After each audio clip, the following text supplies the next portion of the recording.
Adapun pembahasan materi pada kelompok kami yang pertama yaitu pengertian bioteknologi, yang kedua bioteknologi di bidang industri, yang ketiga pemanfaatan bioteknologi di bidang industri, yang keempat bioteknologi pangan, sejarah, manfaat, dan potensi resiko. Nah, apa yang dimaksud dengan bioteknologi? Bioteknologi merupakan teknologi yang memanfaatkan organisme atau bagian-bagiannya untuk mendapatkan barang dan jasa.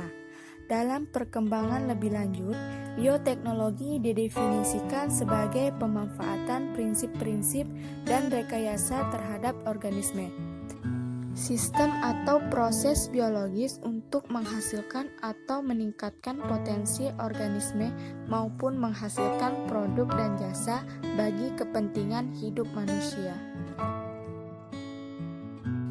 Bioteknologi bidang industri adalah penerapan dan pengembangan bioteknologi dalam bidang industri, baik industri pangan dan industri minuman.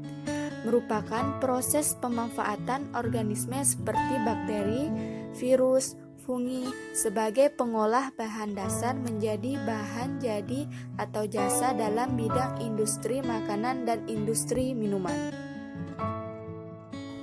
Contohnya itu seperti tua. Tua adalah sejenis minuman yang merupakan hasil fermentasi dari bahan minuman atau buah yang mengandung gula. Contohnya juga seperti tape.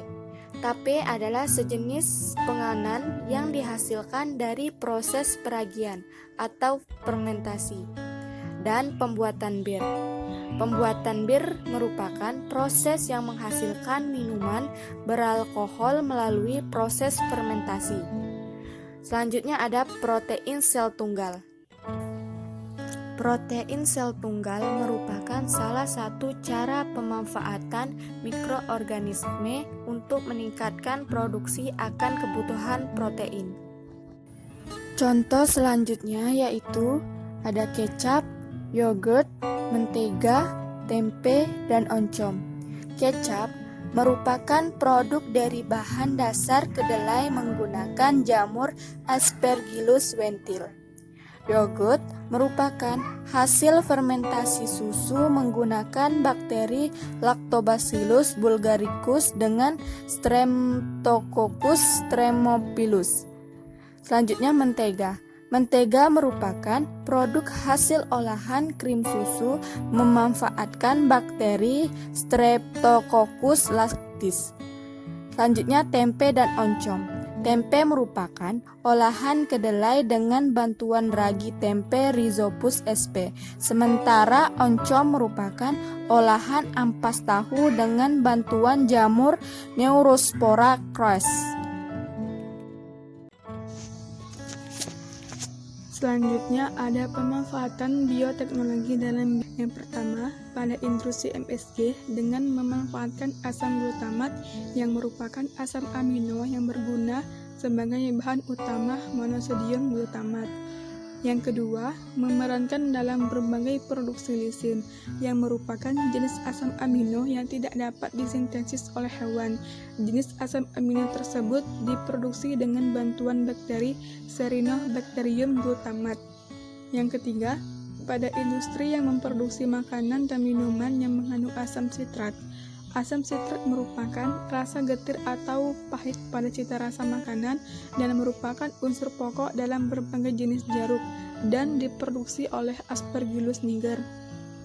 Yang keempat, berperan dalam produksi beberapa enzim seperti enzim amilase yang memerankan untuk memproduksi sirup, kanji, dan glukosa. Enzim protease yang memerankan untuk memproduksi roti dan bir. Enzim lipase yang memerankan untuk memproduksi susu dan keju dengan menaikkan cita rasa. Selanjutnya, sejarah bioteknologi pangan. Produksi makanan dengan proses mengubah bahan baku dari tanaman atau hewan telah dilakukan sejak dulu dengan menggunakan api. Sejarah produksi bioteknologi pangan dimulai dengan produksi makanan fermentasi seperti wine, roti, atau keju. Baik pemanasan makanan dan aplikasi fermentasi menghasilkan peningkatan signifikan pada keamanan dan kualitas pangan. Selanjutnya, manfaat fermentasi dalam bidang pangan. Yang pertama, fermentasi untuk semua makanan dan minuman alami. Fermentasi membawa rasa yang unik dan bermanfaat bagi konsumen. Fermentasi adalah cara tradisional yang dapat dikembangkan menjadi proses yang lebih besar. Contohnya adalah produksi kefir. Kefir adalah minuman tradisional cair terfermentasi menggunakan campuran bakteri, asam laktat, yeast, dan jamur untuk fermentasi susu. Yang kedua, fermentasi untuk menambah kandungan dalam makanan. Proses fermentasi diakui sebagai cara yang relatif mudah dan dapat meningkatkan tingkat vitamin pada makanan dan yang mengalami peningkatan secara alami antara lain riboflavin, folat, vitamin B12, vitamin K2, dan vitamin lainnya. Manfaat yang ketiga, fermentasi untuk meningkatkan aktivitas antioksidan. Antioksidan dapat melindungi buah atau jus buah secara langsung dari oksidasi dan browning, serta perubahan rasa yang tidak diinginkan. Di samping itu, aktivitas antioksidan dalam tubuh dapat melindungi sel dari radikal oksidatif. Kinerja antioksidan dipengaruhi oleh bagaimana antioksidan dapat diubah dalam tubuh. Dan manfaat yang terakhir, fermentasi untuk mencegah obesitas. Fermentasi akan mengurangi kalori dengan mengkonversi gula menjadi asam organik atau etanol. Meskipun maksimum kalori yang dapat dikurangi tidak dapat lebih dari 25%.